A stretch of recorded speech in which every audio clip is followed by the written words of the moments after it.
influences it as the editor. But he also writes some of the major articles that we read there. So without any further introduction, I'd like to introduce Paul.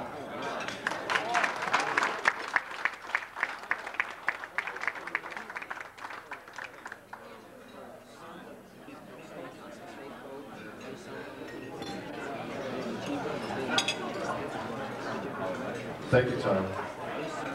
On behalf of Soccer America, I'm glad to be here tonight. As Tom said, I'm the manager of Soccer America, which some of you may have read and know of it as a national soccer magazine. We also happen to be a Bay Area company, founded 25 years ago. Soccer America is based in Berkeley, California, and was started in 1971 by a man by the name of Clay Burling, who was an insurance agent in the Bay Area. And he became interested in soccer simply because, as a young father, he was looking for sports to go to. In the late 60s, there was a team called Oakland Clippers, which was an old North American soccer league. And he started going to the games, and he realized that as more and more soccer came along, there was a need for people to write about it. And in 1971, he started a magazine, what is now known as Soccer America. At that time, it was called Soccer West, and it was primarily devoted to activities in soccer in the Bay Area and in California, a little bit on the Pacific. And the point of all that is, I can look back then in terms of Soccer America. I started reading it a couple years later. As Tom said, at a young age, I became fascinated with sport. Went to college in 1973. Started writing about it, and followed it very closely ever since. And I can remember getting copies of Soccer America in those early days and seeing pictures of games. And again, in those days, Soccer America was very small. You remember it was 8.5 by 11 format, all black and white. And we used to get pictures from Balboa Stadium. And they were really about the only photos we had in the magazine. And I forget the guy's name, I think it was something Echeverria, who sent these photos in of teams that many of you have probably played on or followed in later years. And my point is, if you look at soccer, what it was then in the Bay Area, and you look at it what it is now, it is really amazing how far the sport has come along. And to think in terms of some of the projects that people here are working on and are going to talk about a little later on. At that time, soccer in the Bay Area really consisted of what was going around Balboa Park. Obviously, Steve Naderesco had a program at University of San Francisco, which already in 1966 had been a national champion. But soccer was very young and not much going on. And if you look at it now, and what's going on in the Bay Area this year, it's pretty amazing the difference. In the papers, many of you are obviously players at an active level looking for fields to play in every week, and probably in a participation level, one of the most amazing things to see is how much coverage has been given to the issue of fields for soccer players. Chronicles had several big stories about it. In Soccer America last week, we even had a quote from Mayor Brown saying how important soccer was and how much the city now is having to address the issue of finding fields for them. And obviously the people at Treasure Island Project is working on looking in that area. But again, as I say, if you look at then and now, people play Balboa, so played, say, Golden Gate Park, but there was not much going on. And now, this year, if you look up around the Bay Area, you start, say, down in San Jose, where you had the Clash playing at Spartan Stadium. Come up a little farther, you get Santa Clara, where later this fall you'll have the Women's National Championship for Women's Division I. Stanford obviously had the World Cup games in 1984, and later this fall you'll have what will be a critical World Cup qualifying game for the United States. You also have, here in the Bay Area, you have Naderesco Stadium, which little by little has become one of the classic soccer stadiums in this country. Across the bay where we are, California Berkeley is working on a project to next year finish the renovation of a stadium that they hope one day will become the site of an NCAA Final Four. And the other two stadiums, which everyone follows here right now, baseball stadium at Candlestick Park here in San Francisco. Across the bay, you got the Coliseum. Next Wednesday, you got an international friendly between Mexico and Ecuador. And Mayor Brown again was talking to the Clash because of the whole issue of finding a place to play long term. And the city of San Francisco obviously looking to have a team. In whether it's Candlestick Park if the 49ers ever leave, or 49ers and a soccer team for the project. And again, there's nothing there before, now there's a lot going on. And to some degree, the question for all the players who are playing on the Nighthawks or the Seals, the question is, where do we fit in? And what does it mean to us in the sense of, if you look back 25 years ago, women's soccer, in terms of the Nighthawks soccer, did not exist. Maybe there were a few people playing, but it wasn't until the late 70s the UNED college program started. Now you've gone the stage of having college programs started, to having just about every college in the country having a women's program. And now, thanks to the U.S. Women's League, having teams being formed so that players who play after college get the opportunity to do some traveling and stay in the game. And if you look at the Seals, the last 2 years they've gone to reaching Virginia for one final, this past year to Spokane. And the two things about the Seals is that, again, 25 years ago, most of you guys would have probably been playing, say, in the Balboa Stadium, playing for a team like that. And that would have been fine. But you look today, you get an opportunity to travel up down the West Coast. Like I just said, you went to Spokane, I think you all went to Charleston, is that right? But the point is that as young players out of school, get an opportunity to do something in the game that did not exist 25 years ago. So as you all work on programs with the Seals, whether it's with Treasure Island or the Shanghai Cup, I think that the game has really come a long way, and it means that in the progress that's made 25 years ago, there's a tremendous amount to be done ahead of time. And the last thing I want to do before we have the rest of the speakers is for Tom Simpson on behalf of Soccer America, I want, in honor of our 20th anniversary, I have a little gift for you. So why don't you come up here?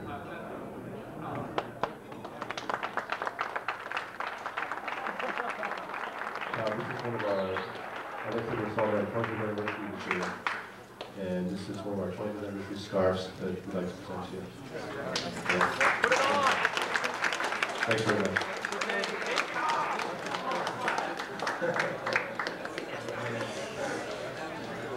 Thank you, Paul. I didn't expect that, and that's a very special thing.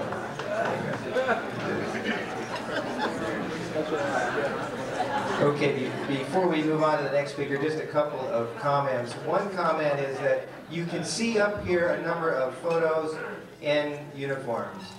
We brought the uniforms for one purpose, and that is to show them off. We think that our uniforms are about as sorry, do I need to move somewhere? Stand up. We think our uniforms are as attractive as they come. I mean, that's one of those things that... Again, this is really, the brainchild of Rich Graham and for Richie, had to twist my arm in order to get sensitized to this part of the game, but I'm getting there, and Richie, I want to thank you for this. I forgot to do one thing earlier in the evening, and I want to do that now, and that is, if you notice, there's a patch on the right shoulder of this arm, and that patch is made up of the Spanish national flag and the letters EY, and in the middle, the number of 1 down in the lower right corner, and in the upper left corner are the initials WA. The initials WA stand for With Us Always, and the letters EY stand for the name of Eduardo Yoldi, who was our goalkeeper for the 1995 season, and who everybody that has been in association with has learned was one of the most special people that's ever been involved in our program, not just as a player but as a human.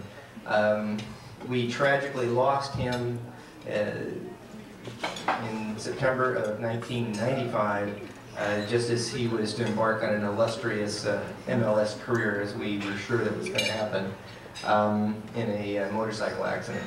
So,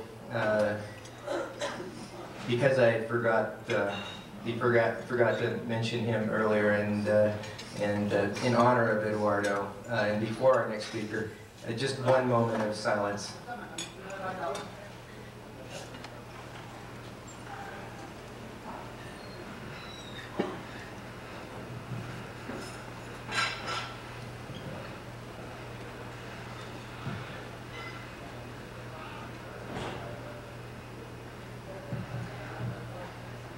And thank you, Eduardo. I know he's listening.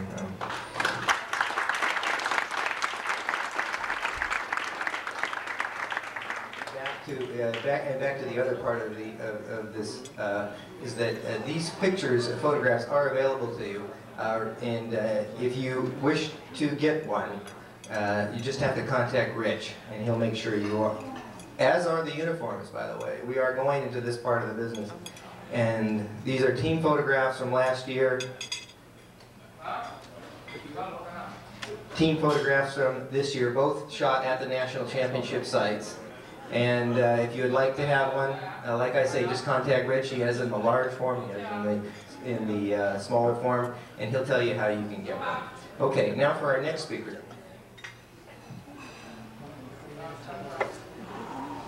I left my notes somewhere. Where did I put them?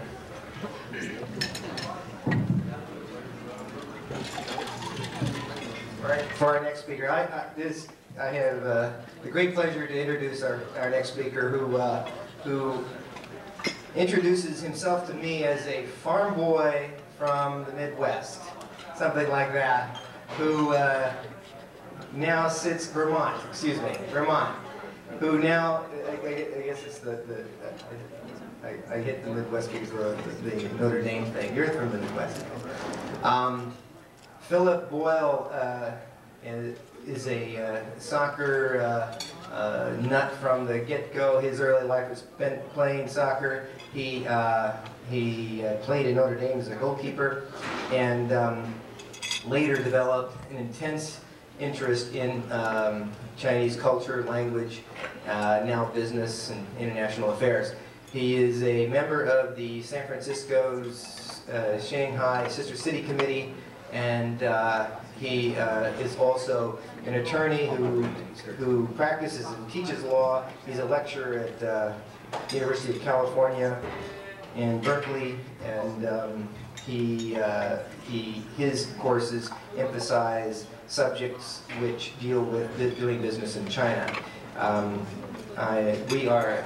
We are delighted and honored to have him as a member of our Seals family and to have him here tonight. And he's going to talk about our future vision of a Shanghai San Francisco Sister City Cup, which we hope will be an annual affair. We play 2 games a year, 1 there, 1 here, and the winner of the cup, of course, will keep it. Anyway, Philip, would you please come up here and...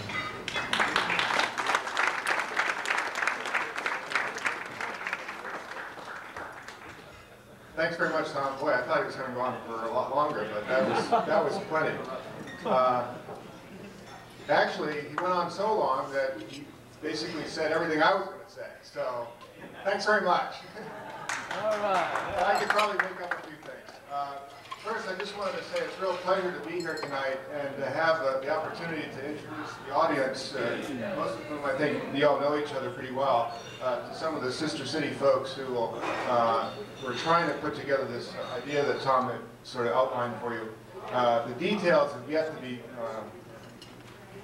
sort of spelled out, but we're working on that now. As you can imagine, there's a lot to think about in moving 30 or 35 people over the ocean, coming here and going back over there, and just the logistics involved is quite a bit. But fortunately, we have the able assistance of our friends at the Chinese consulate, who have pledged to help us in whatever way they can. And we're now searching for corporate sponsorships and other means of the financial wherewithal to make this worthwhile event happen. About a year ago, we started talking about this idea about an exchange of soccer between China and the United States. I know that perhaps Lori's going to talk a little bit about the Clash's plans to go over to Asia. But in this particular San Francisco-Shanghai relationship, I think it's a unique opportunity to blend the charitable friendship activities with sport and the goodwill that soccer generates in all of us, and has done over the years for, touched all of our lives, I'm sure. So we get a little exposure, and to the Chinese culture, to the Chinese way of life. Believe me, soccer in China is hot right now. It's really most popular sport by far, and you can't turn on a television set in China without seeing some kind of score or a game or something on Chinese television. So in the Chinese spirit, I know that soccer players don't like to drink very much usually, but in the Chinese spirit, I thought we'd just all raise our glasses and have a toast to the relationship between San Francisco and Shanghai, and the game of soccer may bring us all a little bit closer together. Ganbei, huh? And thanks very much for your time. I'll turn the podium back over to Tom.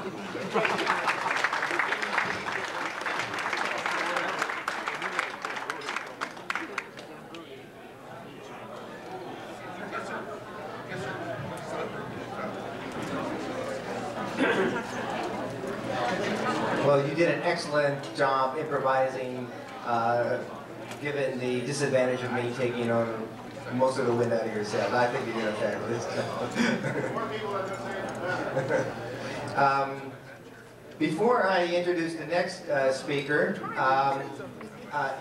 there was anticipation that Mayor Willie Brown would be here tonight, and we had received word that he was going to come, but at the last moment, unfortunately, that wasn't able to happen. However, he has sent instead a proclamation signed by him that I want to read.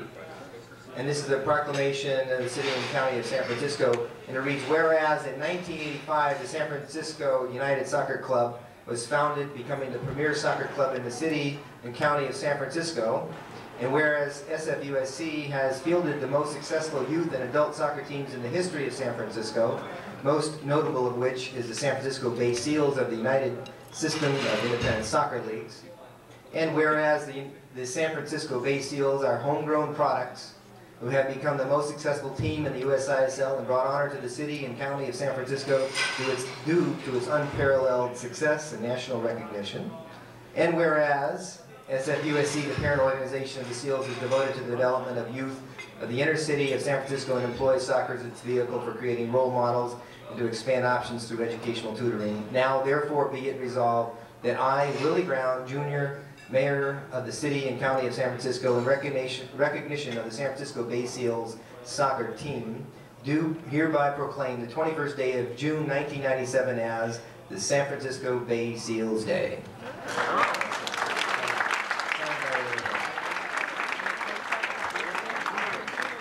Our next speaker is from the USISL and UMBRO, and he is going to introduce a tape to us. So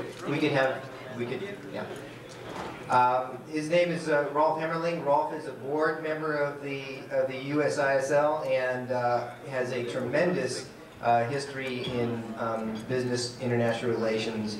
And is now most recently devoting his energies towards soccer. He has had experience in the Far East, and he was at one time the managing director of UMBRO International. He's got an impressive resume. I'm not going to go through the whole thing, but the important thing right now is that he's with us. He represents the USISL, and and he represents Umbro, and he's got something to tell us about that. So.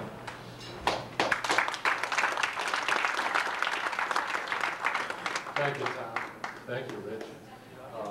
Appreciate the opportunity to be able to appear before you and talk a little about Umbro, USISL, and Umbro's great wishes to work with San Francisco and Shanghai to make the Sister City Cup a great success.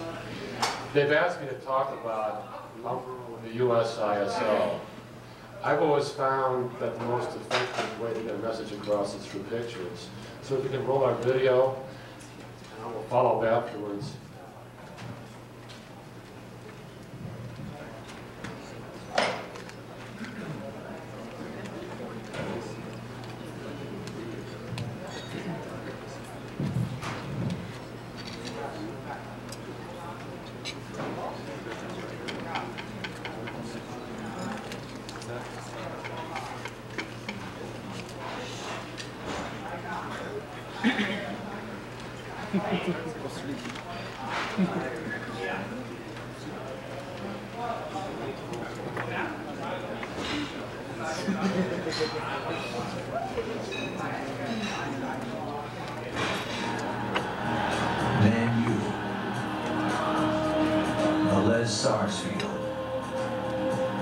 Flamengo.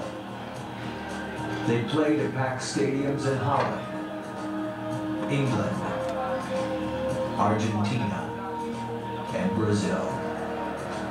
They performed with speed, stamina, power, agility, and grace. They are heroes. They are champions. Their game is soccer, the world's game, and now a game for all of North America.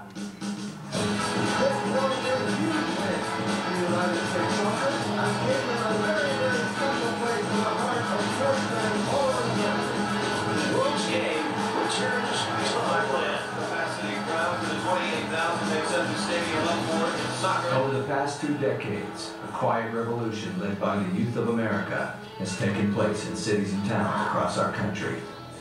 Bats and gloves have given way to shorts and cleats. No more standing around in right field. This revolution is about having room to run. It's about total involvement, non-stop action, split-second decisions, having fun. American kids have adopted soccer, the international game, as their favorite pastime. They've taken it home to their family. Soccer is 2 kids, some friends, and a dog loaded into the family van on a Saturday morning. It's the joy of kicking the ball, the fun of being out there with your buddies, sharing victories, learning from a tough loss. But it's so much more now. A generation of soccer-playing kids has grown up, and so has the sport.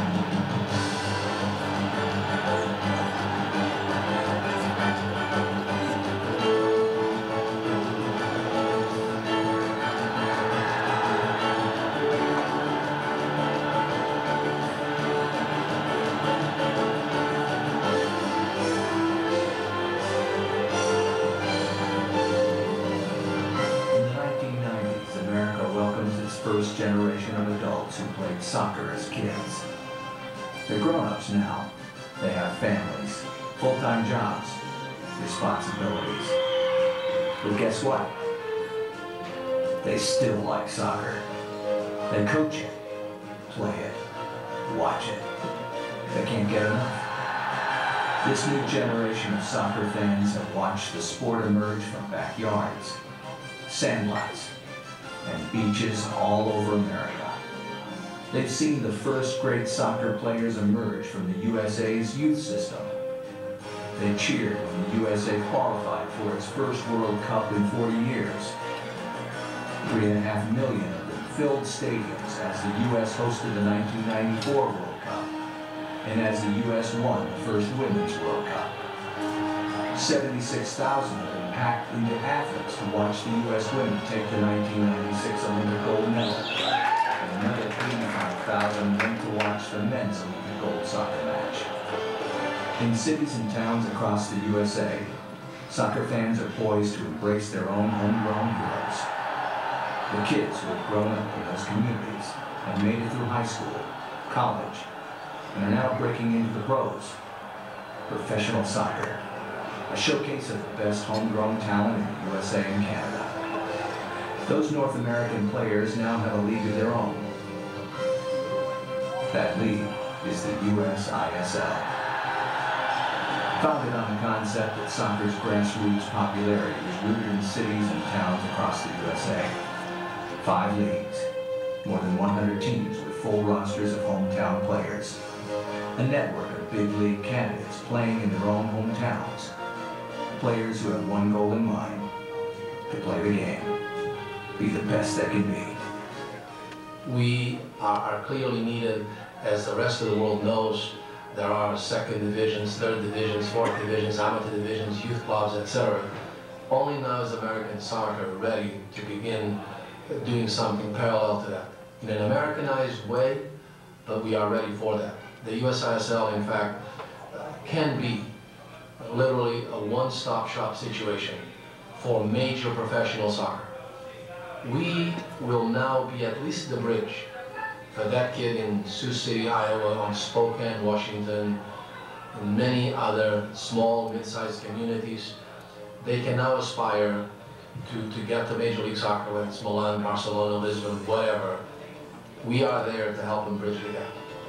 For a young player, the road to the top runs through the various competitive levels of American soccer. At the foundation is perhaps the most sophisticated youth soccer system in the world. A network of 6 million registered players. At the next level is high school and collegiate soccer, along with men's and women's amateur leagues in all 50 states, all leading to the pinnacle, Major League Soccer. The USISL is the tie that binds this sophisticated soccer network together, taking the best American soccer has to offer and providing it structure and support. USISL is a system of leagues with various competitive levels. It is supported by a strong base of youth soccer, featuring local boys and girls, many of them in the towns of USISL-based clubs.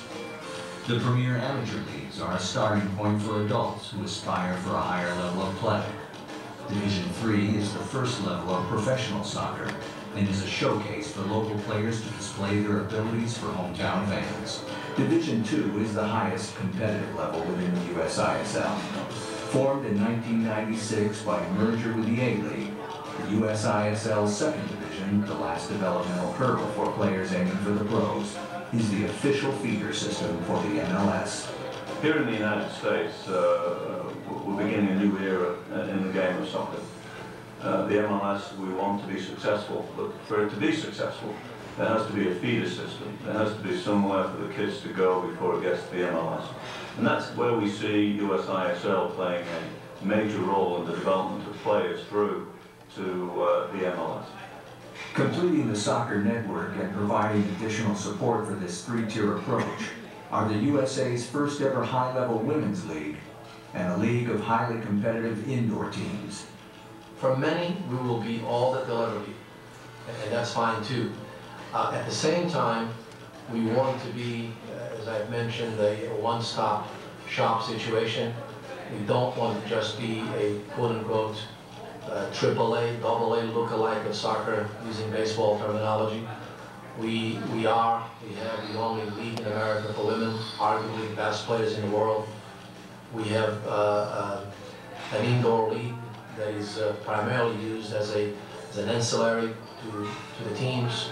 It means the training year-round, and playing, and doing some marketing in some situations. But equally important, we have or will have a series of youth leagues as well. Because although we probably will not be able to exactly duplicate European, South American soccer clubs, you know, cradle to the grave concept, we are going to go after that to the extent that it is possible to do it in America. The USISL plays a continuing role in providing young players with inspiration and role models, helping to build soccer heroes at the local level. Amateurs and professionals playing side by side in the same regions of the country. Players with whom the kids can identify and emulate. But heroes aren't born. You make them.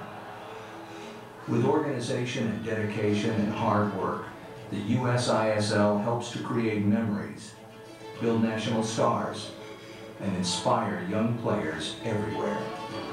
I think that's very important for the growth of the game, that the kids today can look up to the stars of today and the stars of tomorrow.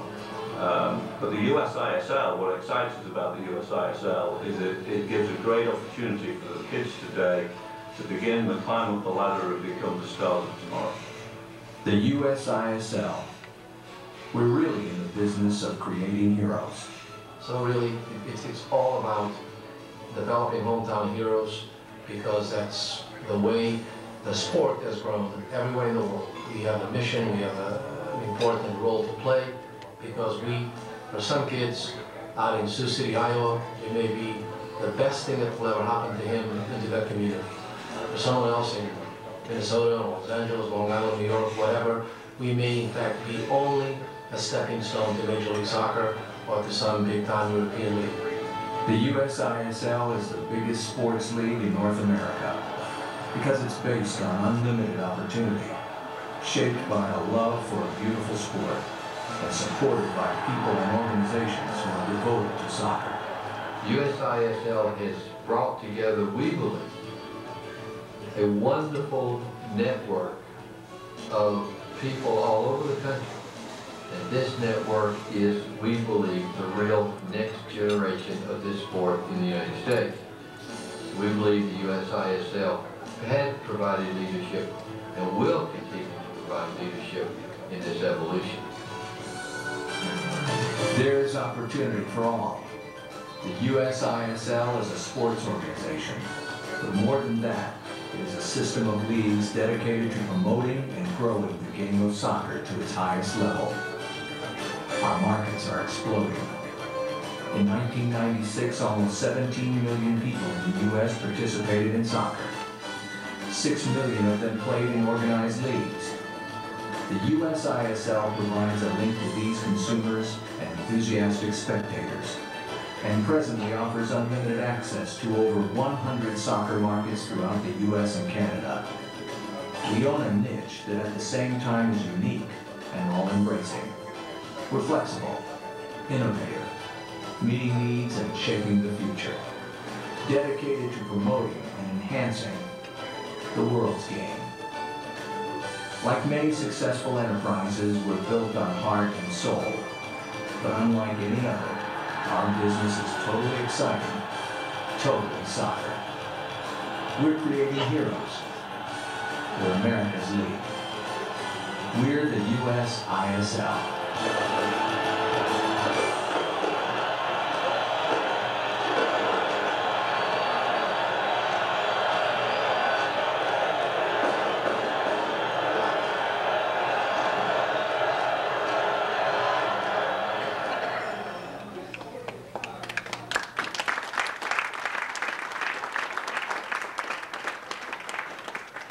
Briefly,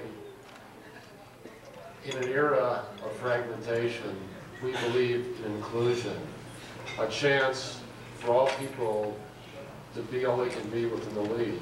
Our goal is to provide a framework based upon the vision that Francisco Marcos had about how to build a soccer league, based upon the vision that Jack Stone has, how to build soccer from the grassroots. Combining those two powerful forces and allow us to build an opportunity working with our friends from MLS, so a person can go from grammar school to high school to college to USISL to MLS to Europe to Japan to South America to build a career.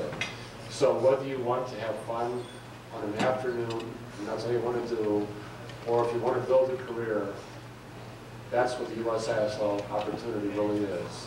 And we are here to help build that dream for a lot of people. I thank you very much.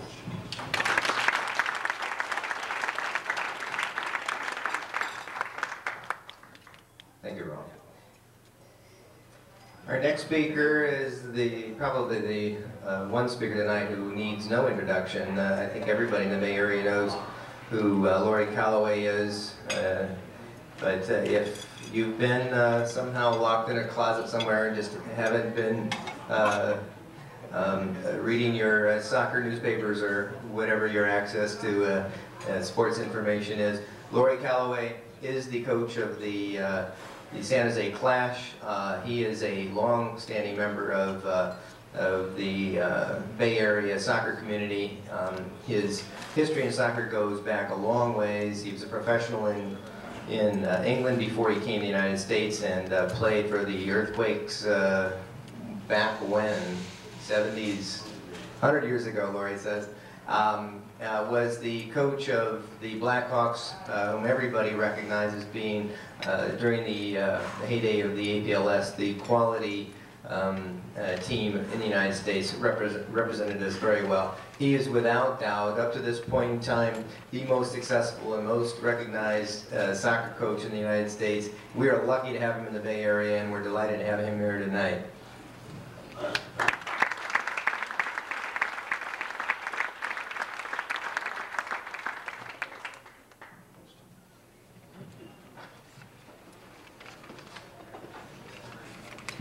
Thank you, Tom. Very kind words. I would argue with the last statement somewhat. I think there's a couple of people in the room who have done a lot for the game and have been very successful. And I'll mention them kindly in a few minutes. First of all, congratulations to this organisation, Tom, the board, the players, the supporters of what I still have a hard time not calling the All Blacks, because the All Blacks was always a favourite sports team of mine throughout the ages, and I'm not sure whether that's the reason you don't call yourself the All Blacks anymore, but the Seals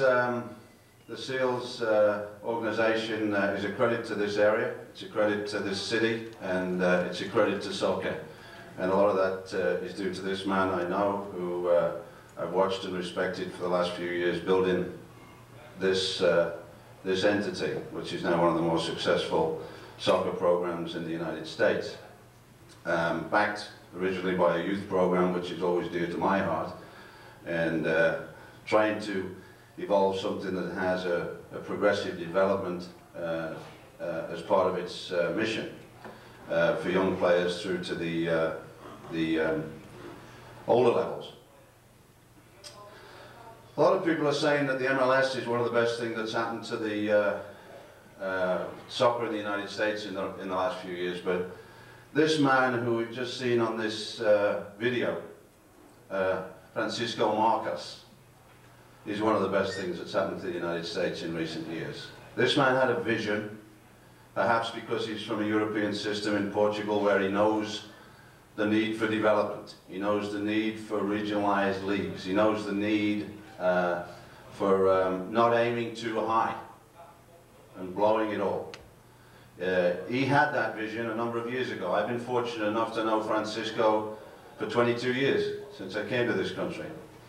He was the Director of Player Development for the Tampa Bay Rowdies way back then, and we used to pass during my days in the NASL. That league was much needed. We have tremendous college programs now, a great example of which has been built here by Steve Negoesco. We have better high school commitment from the bodies that run high school soccer, men and women.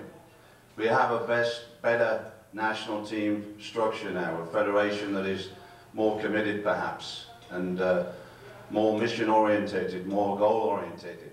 But we had a missing link, and it wasn't the 10 teams in the MLS. It was not that. It was this vision that Francisco had. And when he started with whatever it was, 6 indoor teams, what is it now, Tom, 11, 12 years ago? No, he had indoor teams to start with, didn't he?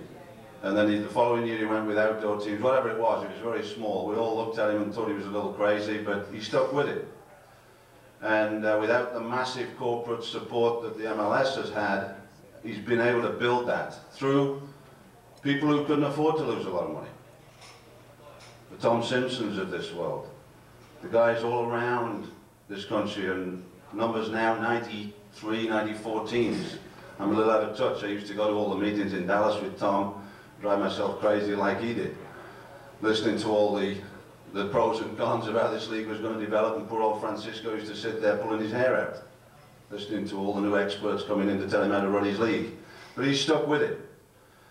And we now see this incredible league that is now going to divide into a second and third division and create a structure in this country which, for those of us like Steve and myself who've been here a lot of years, have always wished would happen, but we were never able to do it.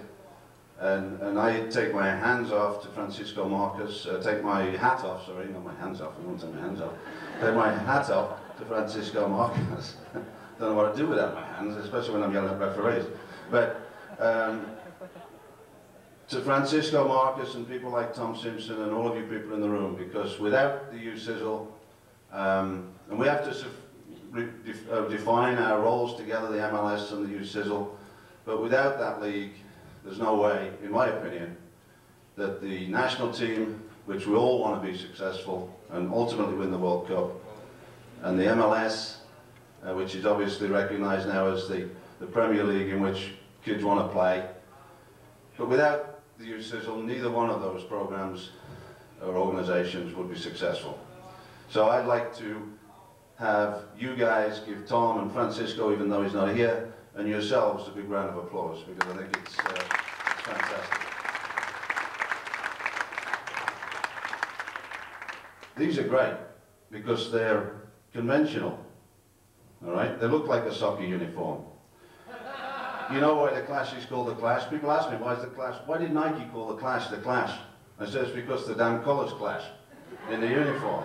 I mean, it's vile, isn't it? Our uniform? I mean, it stinks. When my players saw it, I didn't really think they were going to wear it. I mean, it was... Anyway, we've got them changed next year. And they're worse.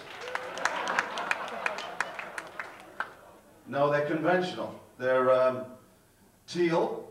I'm not sure whether they're thinking about the Sharks. With a celery green, which is that silly colour that we've got in this uniform now. Pinstripe across, horizontally across the shirt. So it's a little more conventional. But they've decided to put us in all black on the road in New York in 95 degrees and 200% humidity, which makes a lot of sense. So we've asked them to give us a third uniform, which is going to be all white, so that I have the option to put the guys in white instead of black in New York in 95 degrees. So we get in there bit by bit. But Nike, we have to give them some credit. They're not really a soccer organization, soccer company. I was with this guy's company for 10 years, I think, on a personal contract. And I've always felt that that was an outstanding organization, outstanding soccer apparel manufacturer, and certainly one of the best in the world. I don't think our league is totally happy with some of our relationships, and I'm hoping that Umbro will step forward and have a more active role in certainly the player uniforms in the near future. And certainly if they do, I hope that if I'm involved with the Clash, we might become one of those teams. I hope there's nobody from Nike here. Turn my pin upside down. But anyway, nobody really knows why we were called the Clash. It's nothing to do with the pop group, and I certainly don't know the reason, because nobody seems to have an answer. Nobody really knows why well, I suppose the Wiz is fairly obvious, isn't it? Dorothy and the Wizard and all that sort of stuff. But, you know, there's some pretty bizarre things going on in the world of soccer right now. And the names and the colours of our teams as part of that. Now, I suppose when you look at these big corporations that get involved and the marketing expertise that they have, and they spend hundreds of thousands of dollars on researching what the colours should be, what the names should be, we have to assume that they know what they're doing. So hopefully the Clash apparel will be as popular as the Seals one day, and certainly somewhere venturing towards the 49ers at some point. But I think we've certainly got to change our uniforms a couple of times before that happens. I feel very privileged to be in the room with so many good soccer people, players, men and women, coaches, old associates of mine, people I've known for 20 years or so. John Brooks I haven't seen for a number of years, consider him a close friend and colleague, and I know he's doing an incredible job in coaching young players. But two of the more accomplished, or certainly in recent years, certainly I'm very privileged to be a part of this night with. Steve Negresco, who I consider obviously very similar to me in many ways, because we're both ancient Europeans that came here a long time ago and decided to settle. But I don't think there's anything needs to be said about this man and what he's done for soccer at the collegiate level and soccer in general in the Bay Area.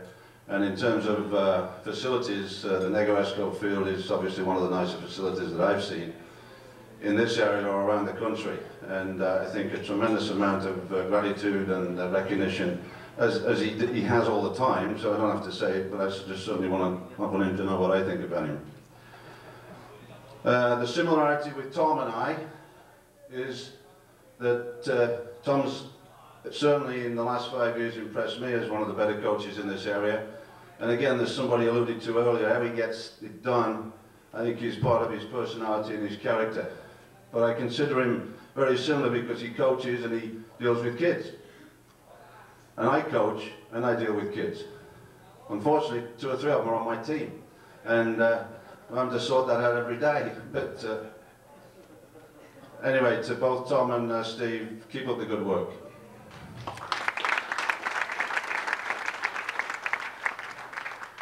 I came here in 1974 to play for the Earthquakes on loan. I went back to play for my team in England, came back for good in 75. And I came up to the Oakland Coliseum to watch a team called the Seals playing hockey, which I had never seen an ice hockey game in my life, even though there was a sort of a semi-pro ice hockey league in England.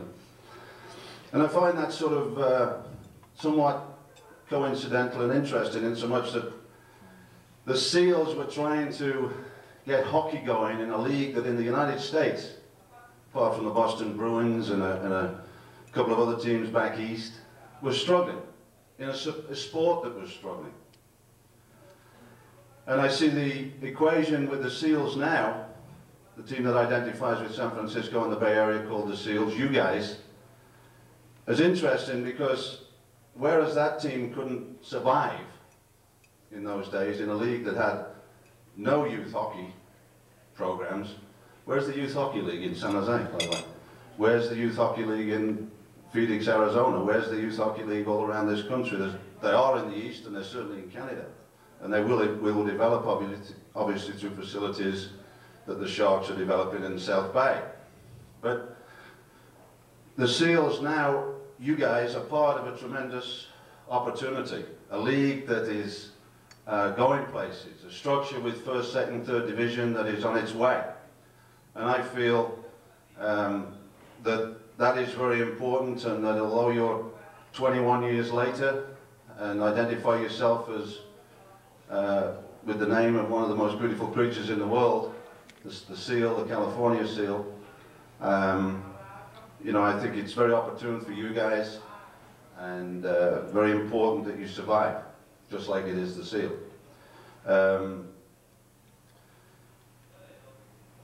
Just some personal notes before I move into the real reason Tom asked me to talk. You know, soccer is a tremendous game of ups and downs. Most of the ups and downs are caused by leagues like the NASL and the APSL and the people involved in that level. You know, the Dan Van Voorhees of this world, who always called himself something disturber. I won't tell you what the first word was. But a lot of ups and downs, a lot of important moments, a lot of disappointing moments. And I think the pros generally cause that. The stable of soccer is the people like yourselves, the people that have been doing this for 100 years, the people in CSA North, who I know we have a couple of people here tonight, the referees who sometimes I have problems with, but do it for very little, and do it for, you know, for the love of the game in a lot of cases. The coaches, the parents who are volunteering time for youth programs, the administration of. And that's the stable, and that's the important fibre of the game in this country, and a lot of you people are responsible for that. You deserve a lot of credit. This week, tremendous ups and downs in the game, as far as my intimate involvement with Clash and the players.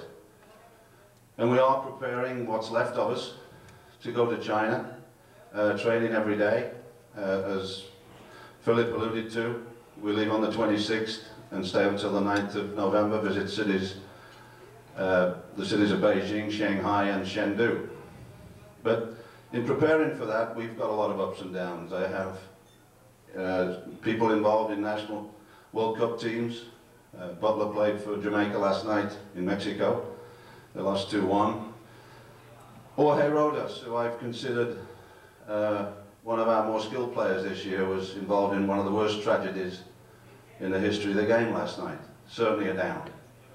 Was on TV, on Hispanic TV last night in tears, because 83 fans that had come to watch them play against Costa Rica had died in another soccer disaster. On the upside, players like Timmy Martin, Fresno State, Paul Holliker, Santa Clara, Eddie Lewis, UCLA, Tate Ayani, UCLA, and Ramiro Corrales, the Monterrey Jaguars of last year, all played for the United States last night in Peru, in Lima, Peru. That's an up for them, it's an up for us, I'm proud of them. It's a down because our first team national players didn't want to play in Peru, because they're holding out for more money. We've got to handle that. I don't deal with players anymore. Well, I don't deal with players because Sunil Gulati deals with players, but Sunil Gulati doesn't deal with players anymore. He deals with agents. And for you young players, you should all get yourself an agent. Don't get me wrong. I should have had an agent. I never did. I'd be a lot better off now if I had. But those players, Martin, Ayani, Lewis, who played against Steve last year for UCLA, and who got his opportunity because I saw him in that game, and who's got his opportunity on the national team because he's played in the MLS this year. Those guys got their opportunity because of a negative now that's creeping in. And we don't want to let it get like baseball or football or basketball. And yes, soccer players who have a short career deserve to make good money. But again, ups and downs. And we have to deal with them. And we can't allow this tremendous euphoria, our women winning the World Cup and being one of the top 2 teams in the world still, and winning the gold medal in the Olympics. Our national team having a tremendous performance in the World Cup, men's national team. MLS, USizzle, all of the stuff that's happened in the last 20 years, 25 years, as Paul says. We can't allow that to get ahead of us. We must control it. We must handle it. Steve Rammel, one of the top 3-4 goal scorers in the MLS this year, was playing in the USizzle at the beginning of the season. He's probably making, I don't know, 30,000 a year playing for the DC United, and scored one of the goals in the playoffs recently that took them to the championship. Steve Rammel will get a lot more money next year. I hope. He should. But Steve Rammel won't go from 30,000, 40,000 to 60,000, and he shouldn't. Because the proof for Steve Rammel now is, can he do it on a year-in, year-out basis, which has to be the proof of any great player who scores goals and creeps up on people. Eric Ronaldo went to Germany and scored 9 goals in the first 8 games. Scored 1 goal in the next 30. Because they suddenly figured he was a decent player and they did things to stop him. So we have to understand where we're at. And we have to realize that you Sizzle and the people that run you Sizzle and you guys are going pro next year is not a cash cow. You suddenly don't go from a dinner once a year and the kind things that Tom and these people do for you to suddenly being a full-time paid soccer player. You don't suddenly jump into MLS like Steve Rammel and expect to make $100,000. And there are some people who do. Because maybe of agents, because of unrealistic ideas about where this league is at. This league is run by tremendously talented business entrepreneurs. They're the investors, they're the people that are controlling the single entity. They're the people that are saying to Sunil Gulati, you can go and buy Valderrama. You can go and buy Eric Ronaldo back from Germany. You can go and get Bernd Schuster to come and play for the Clash in China. You can go and do all these things. They also say you can't do that, and you can't do this, and we're not going to expand too rapidly, and we're not going to do some of the things that a lot of people want us to do. And we're not going to pay players who haven't proved themselves over a consistent amount of time, big money, until it's right. So what my message to you guys that are players, and hopefully this is a help to the people that run this and other clubs, is be realistic, prove yourself, and prove yourself to get the opportunity. Once you get the opportunity, you've got to prove yourself again. And if you prove yourself like Steve Rammel has, you've got to prove yourself again. And maybe Steve Rammel has to score 13 or 14 goals a season for 4 years before he gets $50,000 in this league. Don't rush it, don't force it, all will go the same way as the NASL. That's very, very important. And I'm a player's coach. I'll always fight for players to get more. But I've always been realistic as far as what is there. Lamar Hunt, Robert Kraft, the guys that run major league sports teams in other sports, will not do anything to affect their investment, which is the beauty of this league as opposed to the last one. When I mean the last one, I mean the North American Soccer League. It's a controlled entity. We all had $1.3 million to spend on players. We all had $2.5 to $3 million budgets depending on the market. Okay, so Sunil Gulati did a little bit in Donadoni's case in New York because that's New York, but within reason, it's controlled. It's a great opportunity. The best second division team in England or Romania or Germany or Mexico undoubtedly is as good as the worst first division team.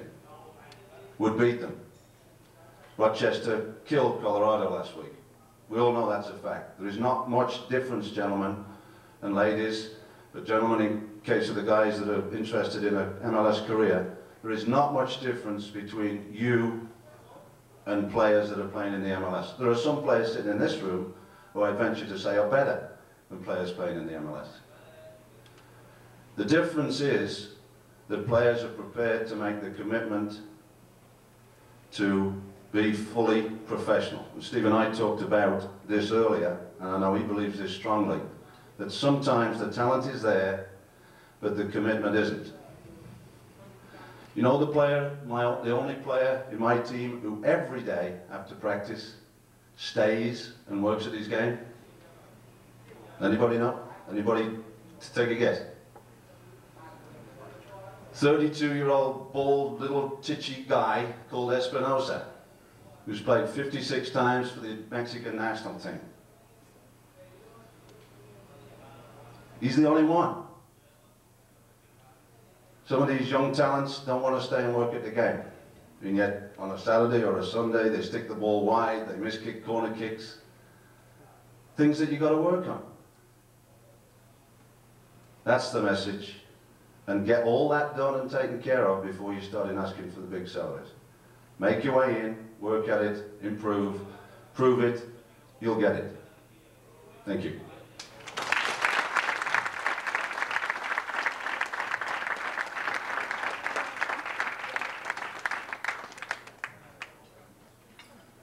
Boy, thanks. That was some insight and things that I don't think we anticipated hearing tonight, and I appreciate you having done that. Before we go on to the awards, we have one more speaker, and I want to just take one moment to answer a question and then point something out. The question is, why did we change our name from the All Blacks to the Seals? And there are a lot of us who felt really close to this name, the All Blacks, but unfortunately it belonged to somebody else, the national rugby team of New Zealand, and they kept writing us letters. That was really what started it. So we weren't able to keep it, as what it turns out. But Rich Graham also feels like we can sell a lot more tickets with the name The Seals. Also, just one other word is we have a number of people that make this happen, and there's a lot of money that goes into it. Diodora this year has been our faithful sponsor now for 3 years, and provides us with our uniforms, and we are grateful to them. We have people who provide us artwork, Ken Salvo, and do printing for us. Proform, I think, is the company. There are a lot of people and individuals who deserve credit who probably won't get mentioned tonight. My daughter Shona wants us to remember that she sold the tickets at the gate. Together with Michelle, and together with Amy, and you can all stand up and think about your wish. Now for the final speaker of the evening, and before we do the awards, it's my great pleasure to introduce Jim Spagnoli. And I think that the people who remain are diehards, so they're gonna. Jim is a USF graduate who has a distinguished career under the tutelage of no one else other than Steve Negoesco. Everybody starts from there, and is an attorney who has done a lot of work in the area of national parks and conversion back to, of military facilities which have been converted to other things, in the case of the Presidio, to a national park. Hopefully now, in the case of Treasure Island, into a wonderful soccer complex.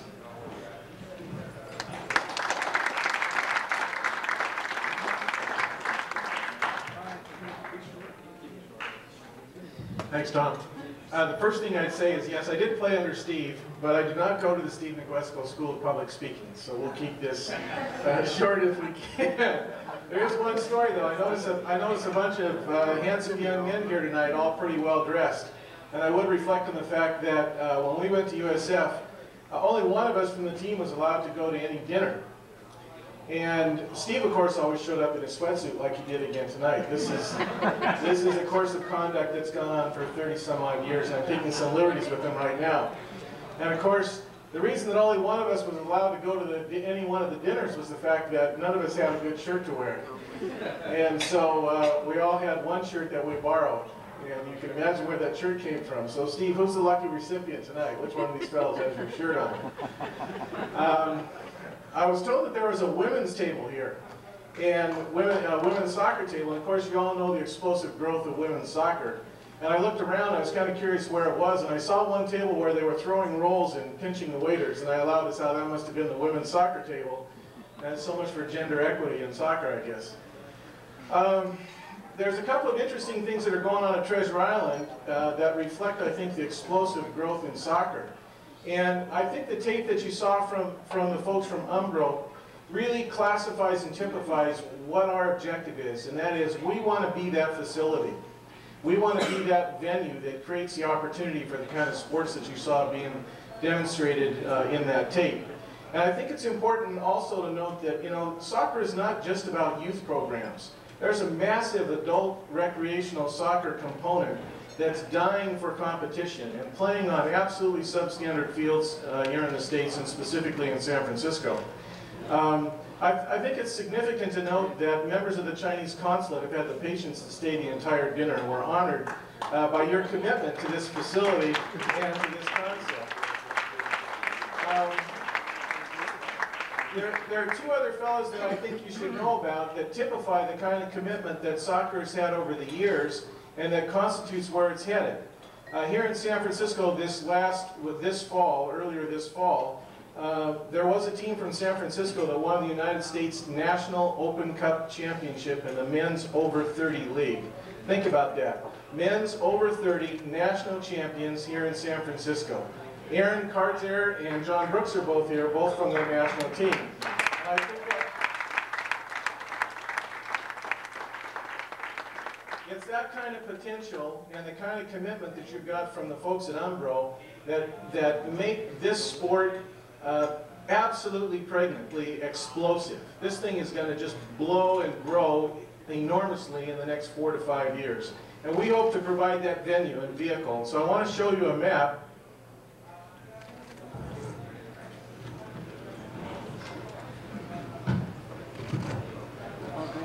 As best we can see it.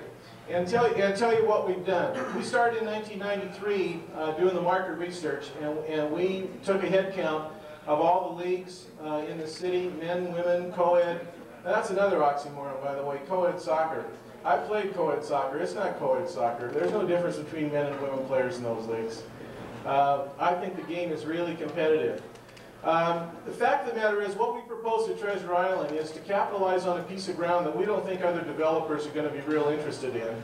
But we're proposing that we develop 45 acres into an international multi-sport athletic park. And it's important for us to emphasize the multi-sport aspect of this. While all of our hearts are in soccer, the fact of the matter is, this facility does have to pay for itself. And so in order to do that, we need to ensure that it's used year-round.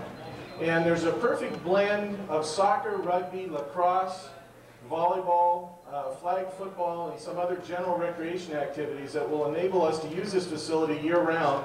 The result will be that the fields will be available for use at prices about the same that you're paying in San Francisco now for absolutely substandard fields. What we're proposing is 15 international fields, 120 by 80, each and every field, all of them lit. 12 of the fields will be lit sufficiently for dusk or night use, play, and practice, and 3 of the fields will be lit for television-capable broadcasts.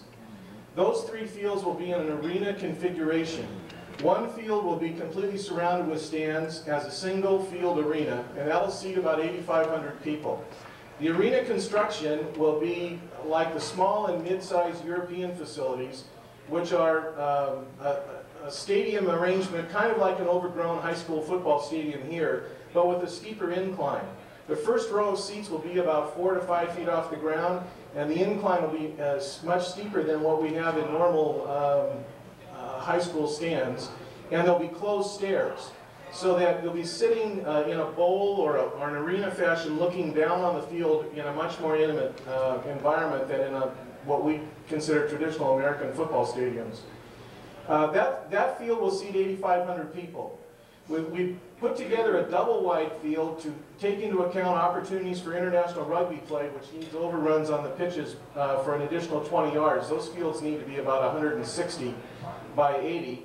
And so if we drop a rugby field down in the center of a double-wide field, again on a north-south axis so we don't have any problems with the sun, we can seat upwards of 20,000 people in that stadium facility. Now you're talking about the size of crowds that really is where soccer will be probably in the next 5 years, maybe in the next 10 years. And that is in a range in the college game of about 8,000 people in an extremely successful game right now to what the MLS is drawing on the average, which is right in the 20s. Now we're not out to compete with the MLS at this point. This project is proposed based on the market analysis of recreational competitive athletes, men, women, and kids, in all the sports that I enumerated. We're out to service really everybody but the MLS, because we can't compete with the MLS at this point.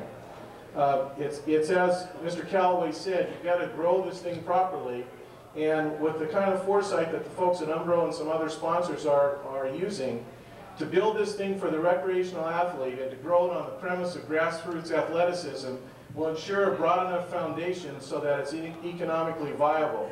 Because if it doesn't pay for itself, we'll lose it. And if it doesn't pay for itself and the city takes it over, you're going to get another set of fields like you have at the polo grounds or out at the beach. And that doesn't do anybody any good. So we propose these 2 arena fields for special events, tournaments, international exhibition games, and the like. Now the other 12 fields are essentially journeyman fields. That is, we'd use them for each and every sport, each and every night, each and every weekend.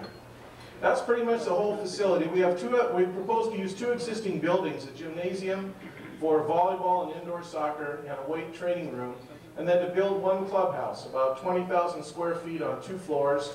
The bottom floor would be locker rooms and public bathrooms, food and beverage, and some retail shops.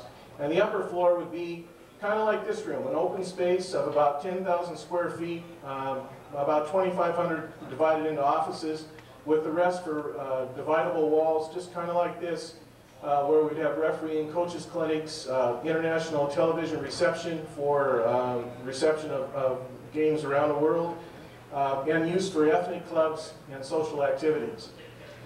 So that's the facility. We're about 2/3 of the way through on our development equation. With the good assistance of folks like Rick Olivas and California Soccer Association North and Jan with the Golden Gate Women's League and others, we've got commitments from just about all of the adult soccer leagues, rugby leagues, and volleyball leagues in the city of San Francisco and some in the East Bay. So that's 1/3 of the development equation. The other third is the political and civic support. We have Mayor Brown's commitment to do this project, assuming we can find financing. We've had 2 votes out of the San Francisco County Board of Supervisors that support the concept of the project, again, assuming we can find financing. And that leaves the remaining 1/3 of the development equation, which is what we're working on now, and that's corporate investment. I don't say sponsorship because we're not needy enough. We intend to make a profit at this. We intend to operate this as a world-class facility year-round and pay for itself. And the only way we're going to sell it to the citizens of San Francisco is to convince the mayor that he's not going to have to put money into this thing. And if we do that, he'll back us and we can build it. So we're out shopping for investors. We're talking to all the major people.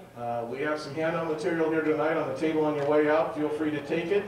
We want you all to be apostles. We want you all out there touting this project and saying what a good idea it is, and thinking about investors. And you never know where your next investor will come from. In my private practice, if I serviced a client well on a very small matter, that referral by word of mouth brought me other clients. So in this instance, we want to make sure that everybody understands the project. If you have any questions, I'm happy to answer them. Again, I want to thank Tom for the opportunity to come and tell you about it tonight. Thank you very much.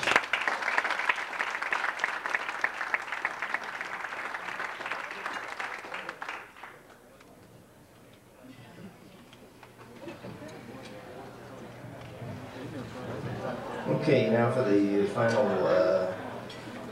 part of the evening.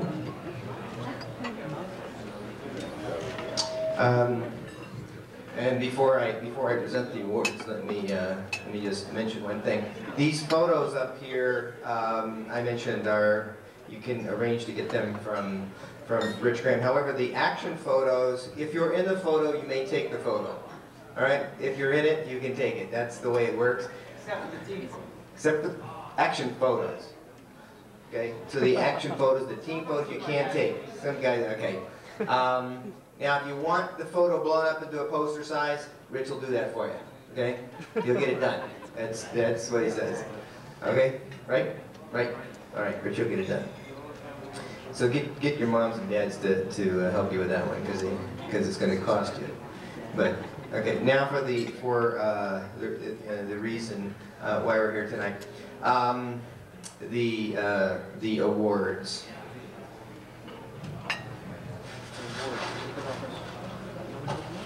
Go.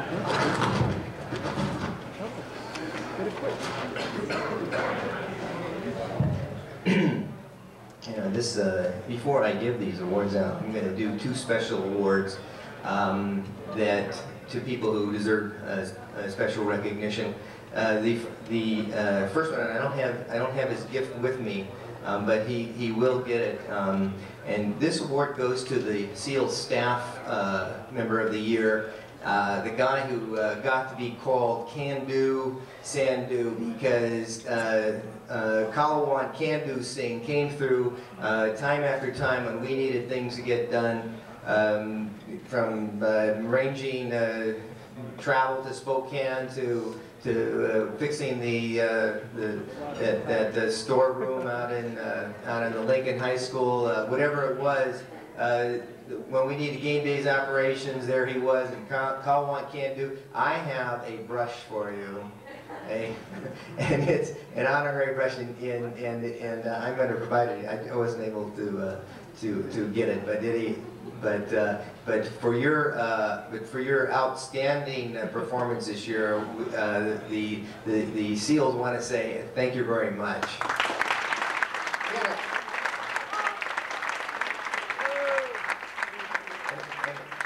Another special award to a young man who joined us this year and became I think a member of our family in a way that we hadn't expected. He was at our practices, he was at our games, he was listening to us, he was trying to learn the game, he was trying to do everything he could to help us. And it's because he loves the game so much. And we went to the effort of getting him his own uniform. It was the smallest they make, but it's #1. And the only other person, this number was permanently retired, I want you to know, but for this instance we're making an exception, because this was Eduardo Yoldi's number, and no one ever will wear this number again. But Max, come on up here.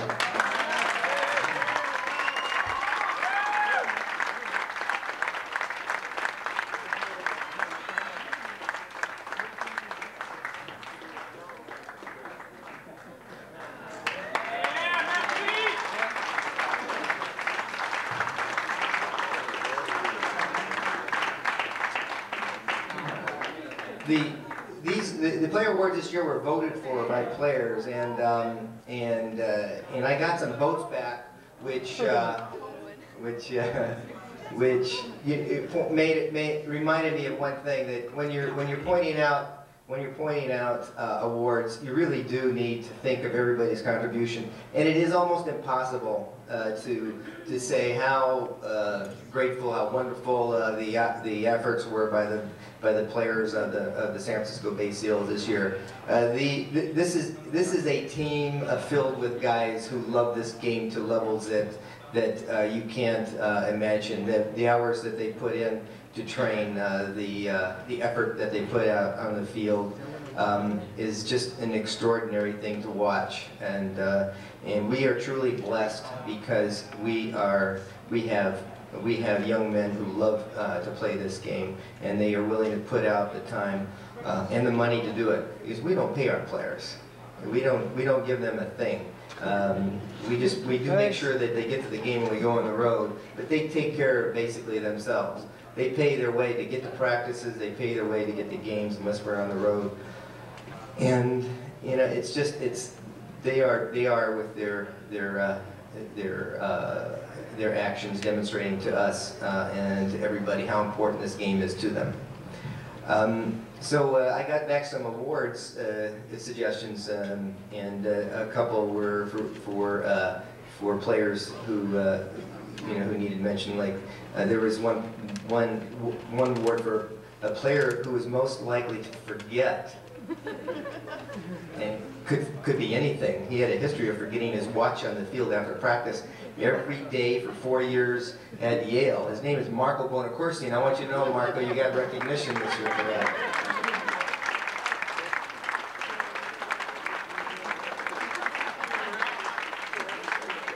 And there was an award for a player, and the player gave himself this award. It was the player most likely to overcome the physical and psychological horrors of breaking his leg. That goes to Shane Watkins. Shane?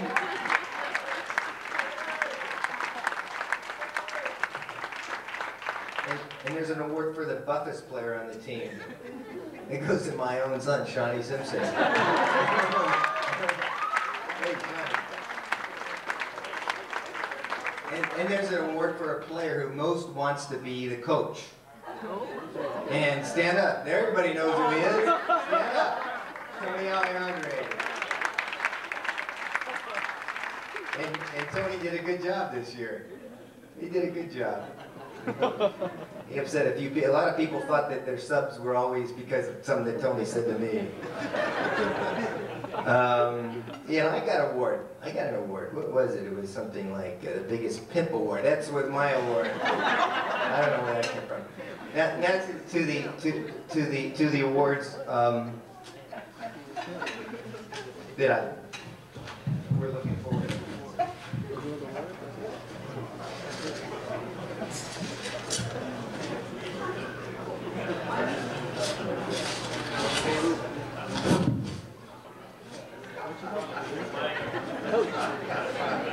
Hey, Tom, you help? Okay. And unwrap them. The one thing I'd like to say before I hand out these awards is that leadership over the years to the SEALs has been really one of the key elements to our success. Last year we had Mike Carlson and Rob Gallo as our team captains, and I know Mike, are you still here, or did you?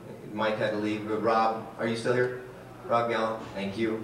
And you know, that brought their leadership, and together with Peter Cochran, was instrumental in bringing us to a national championship game, and a tremendous season record of 20 wins and 1 loss before that final game. It was truly a remarkable season. But we've been blessed with leaders. The team is just ripe with them, and this year we have awards for our team, 2 team captains, and again, it was their leadership that made the difference. Angelo Sabalo, I want to first give you the Captain's Award for our 1996 team. You'll come up here.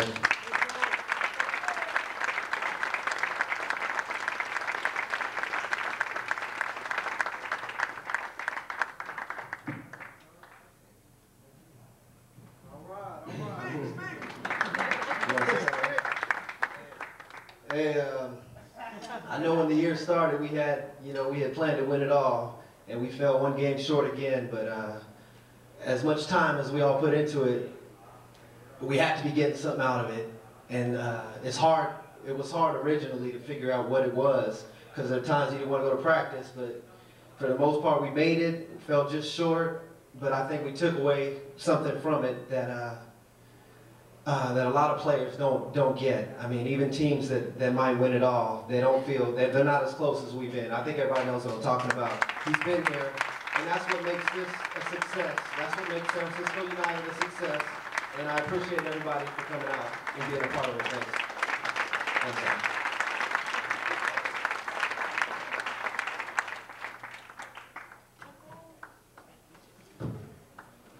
They're all here. I just have to find them.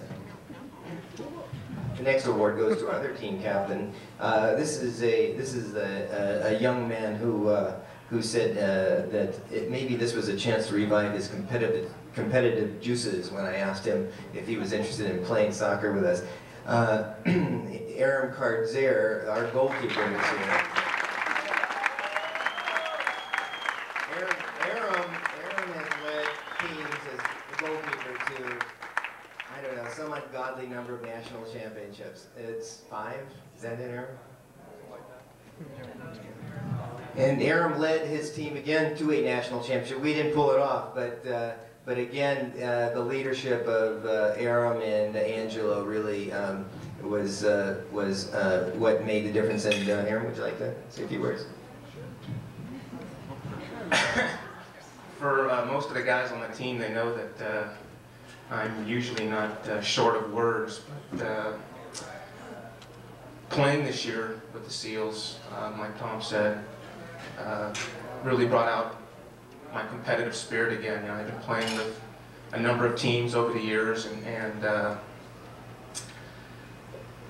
this really took me back to the beginning. Took me back to the beginning for a couple of reasons. And one of them is that most of these guys that I played with were ball boys when I was playing at USF and playing at some of the, with the Greek Americans. I remember them when they were like 8, 9 years old, and that's saying something. And it also brings me back to a beginning of where I started out with soccer, and that was at the youth level.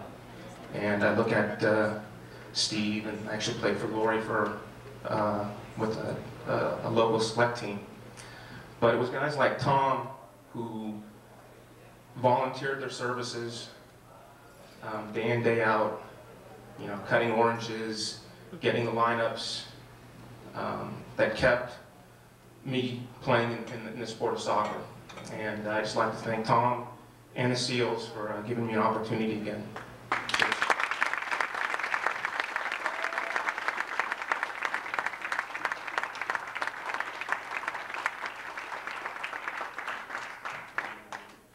The next award is for the Defender of the Year. The SEALs and the staff couldn't make up their mind who that was. We had two gentlemen that we felt were Defenders of the Year, and we couldn't do it, so we did with the old Solomon thing, and we split it. They're both going to get awards. So I want to welcome both of them up here. They both are uniquely qualified for their award. They are outstanding marking backs. They represent the best in terms of what we are looking for on the field, in terms of fulfilling assignments, in terms of working on behalf of the team, in terms of showing leadership on the field. And it's hard to, it was just impossible to distinguish between the two in terms of who the Defender of the Year award went to. So I'm going to welcome both Tim Weaver and C.J. Brown up here to receive the award.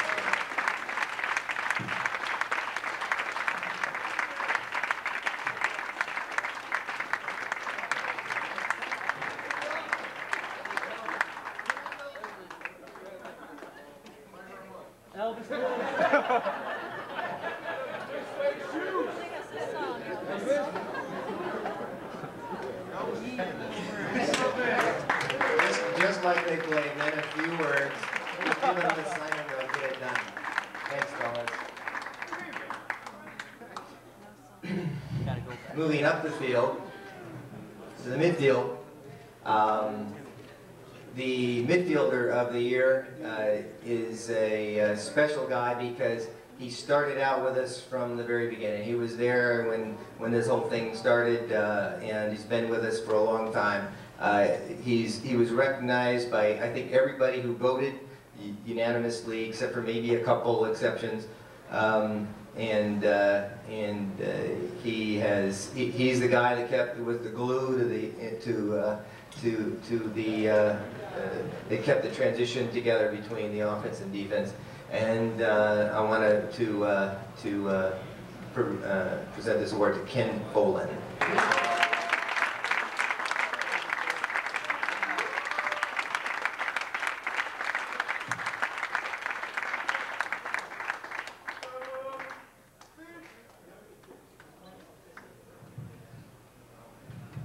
I just want to thank everyone on the team. It was a great year this year, and once again, we're a game short, but hopefully the next time around, we'll get it, and thanks everyone. Thank you, Tom.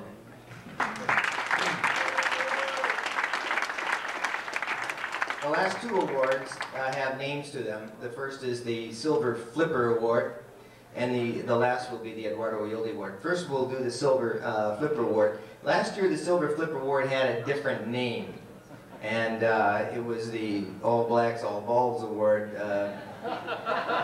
And we've become more PC this year. It was won last year by Tim Weaver, and certainly he was in hot competition again this year. However, another player competed with Timmy on the issue of who's the guy that's got the fire on the field, who sort of represents the spirit of who we are on the field, and does it day in, day out, does it in practice, does it in the game, never is compromising with the quality of his practice, the quality of his performance in the game, and is never willing to compromise with a loss. Except for one one bleak moment up in Spokane when his competition led him to nearly take on the whole 2,000 fans of Spokane. He represented us honorably well, and we are proud to present this award to my own son, Kim Tai Simpson. So come on, everybody, get the silver ticket.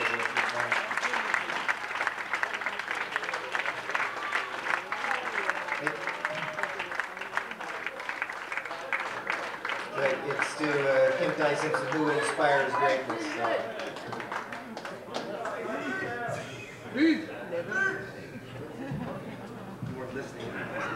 I love you, Dad.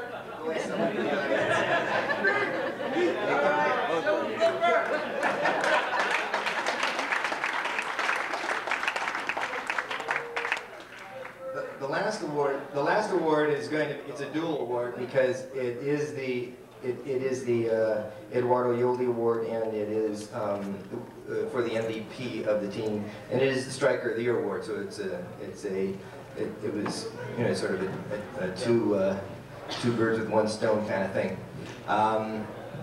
And just a little background about this player. He's a player I've been watching play for Steve Negolesco for the last 3 years, and I was wondering a lot about him, and I had a lot of questions about what he would do when he asked to play with us for a season, because I wasn't quite sure how it would work out. I had watched him run around for Steve for a few years, and I knew that he had great potential, but I couldn't quite figure out what it was all about, because he just didn't have a heck of a lot of success for those years, and I was very stingy with playing time with this guy. In fact, he had a phenomenal season. He scored 19 goals in as many games, but he only really started for half of them, the last 7 or 8 of the season.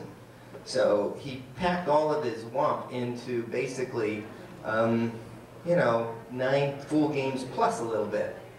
And he astonished everybody with productivity. He not only did that, but he rose to the occasion on moments when we were at our lowest to score goals that we needed desperately. And and I think all of the players here remember when we were in Spokane and we were struggling against that team. Who was it? Was it who was that team? That team from Spokane we were playing, the Spokane Shadow or something. Okay, and they packed it in, and we just couldn't do anything. We couldn't do anything, and this player did something which he'd been trying to do for Steve for years, but successfully did for us. He literally dribbled through a whole team, put the goal in the net, and the team absolutely went berserk. It was an astonishing feat. He did this in a game when a few of our own players were sort of creating a kind of self-imploding event, because they were so upset with one another's play that they were more focused on that than what we were doing. It was a peculiar thing. I think I don't want to go into all of the details, but the guys who were involved know, and it was a strange experience as we were sort of falling apart from within. And we were falling apart because some of the older players on the team, more experienced, had lost focus. So this young whippersnapper guy who scored a critical goal for us, and then when the Spokane team came back and tied up a game in the last few minutes, he went ahead and put another one in just to make it clear that if we needed something, we could count on it. And then we went to the finals back in Cocoa Beach, Florida, and we played 3 games there, and in the first 2, I think he put away 4 goals, something like that. Anyway, from what seemed to be a questionable position on the team to what was clearly the most valuable contribution, the most worthy contribution, especially of this award, especially in honor of Eduardo Yoli. I'm very proud to present this award to Chris McDonald.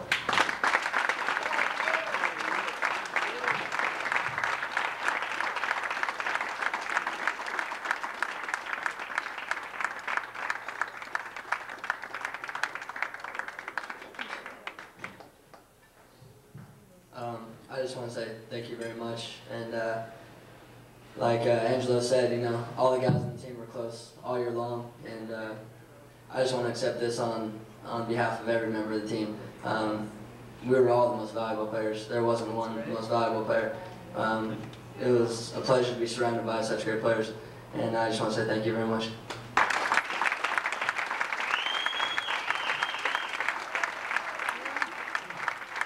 Before we close the evening, I want again to say thank you to everybody who has come here this evening, and I do want to touch on one important issue before we go.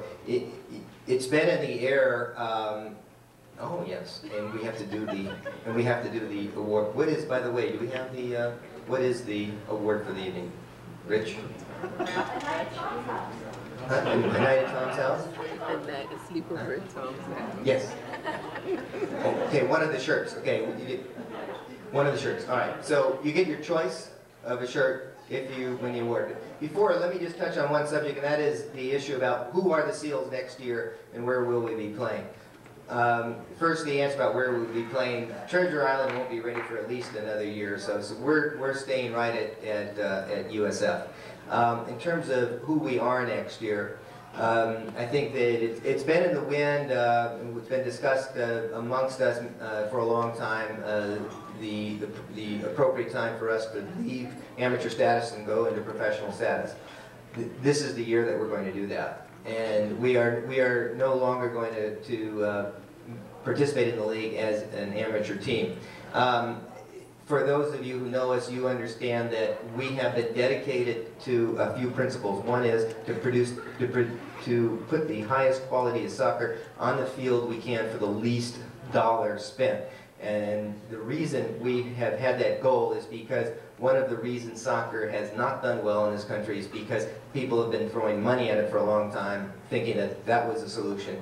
We felt that in order to make this work, we needed to show how you can put something on the field that works without throwing money at it. And we are, even now, as we are going professional, we will retain the same philosophy and attitude. We're going to call ourselves professional, and we will be a professional franchise in every sense of the word. However, we are going to be the most frugal franchise in the USISL, because we will continue to demonstrate that putting quality soccer on the field doesn't have to be something that is done irresponsibly in a financial way. Remember, the United States, the Seals, when you look at every team in the United States, in the USISL, the Seals / All Blacks over the past 4 years have the best won-loss record in the league. That includes every team that's plays. We're talking about comparing ourselves with the Greensboro Dynamos or the New York, whoever they are, the Long Island Rough Riders, and the team from Minnesota. All of these teams have been in the same boat as us. We play amateur and we play professional teams. Our professional, just against professional teams alone for the last 2 years, is 20 wins and 3 losses. We have performed to the level that the other teams in this league have performed without having to put on the errors or attitude of something that we're not. And we believe that that is an important principle, and that we're going to stick with it, and we're going to build soccer in a way that is financially responsible, because we're tired of seeing people going bankrupt supporting this sport. So that's what we will be doing this year. Now, some of you have heard speculation about going A-League. yes, the USISL did ask us when we were back there if we would consider doing that. We gave them a proposal, some conditions under which we would be interested in doing that, and the league has not responded yet to the proposal in a formal way. But word is that we're probably not going to be going A-League this coming year. We're probably going to we're a professional team without going into the A-League. That's the most likely scenario at this point. That was what we intended to do, and I'm totally comfortable with that. A movement to the A-League or Division II status would be certainly appropriate in the future, and if the Treasure Island thing happens, I think that's something that we certainly want to do. In the meantime, we will build for those days, and we will be building the organization which can support moving into that direction. Okay, now for the drawing for the night, and I think that then we're going to close it and get out of here.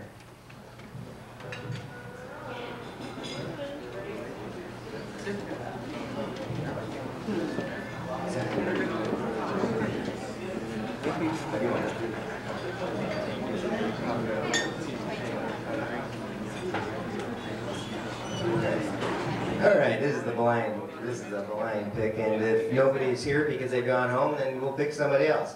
Does anybody in this house have the number 2974? I better check my home.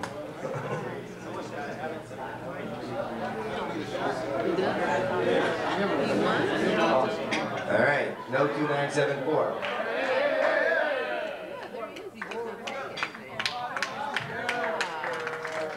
You got it? Oscar. It looks like a real number, Oscar. Congratulations. So, Oscar. By the way, Oscar didn't get introduced tonight, but Oscar Padilla played for us this year. He played sweeper and did an outstanding job, and we're delighted that Oscar was, won the award. Thanks for being for having the right fingers. So, choose the one you want. At this point, I think that we're ready to close. And again, I want to thank everybody who came tonight. And if there, what's that? Are there any final comments? Anybody else want to grab this? Well, there's only one that's going out.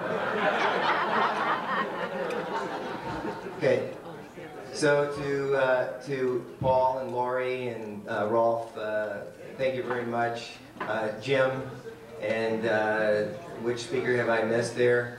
And Philip, thank you. And to the staff, thank you very much. To the players that made the season, thank you very much. And the parents who've supported them.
muchacho.